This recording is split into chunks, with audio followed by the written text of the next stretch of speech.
What's up guys, VitalSyntax here from Pixelonomy. This is some alpha gameplay from the single player campaign for Crysis 3, and this is going to be an announcement video that the open beta for Crysis 3 is going to be taking place on January 29th through February 12th.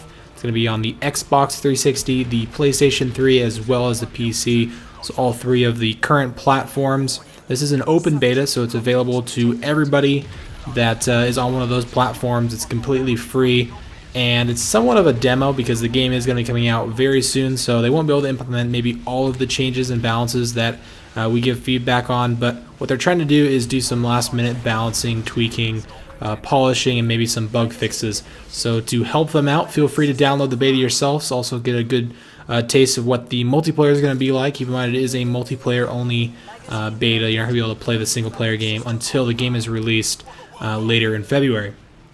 So to get a hold of the beta, all you need to do is, if you're on the Xbox or PS3, go to the marketplace or store, look in the demos section, and you'll see a download for the open beta for Crysis 3. And if you're on PC, you're going to need to download Origin, which you probably already have installed if you're playing Battlefield 3.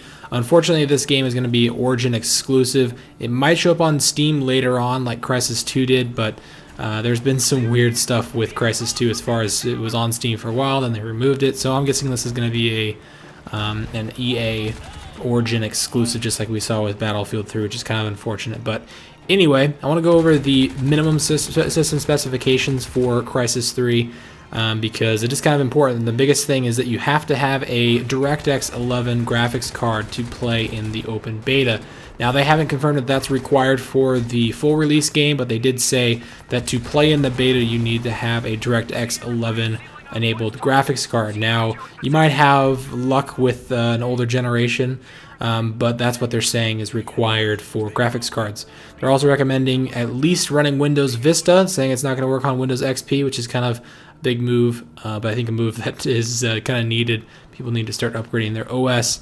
And a dual-core graphics or dual-core CPU and at least 2 GB of memory.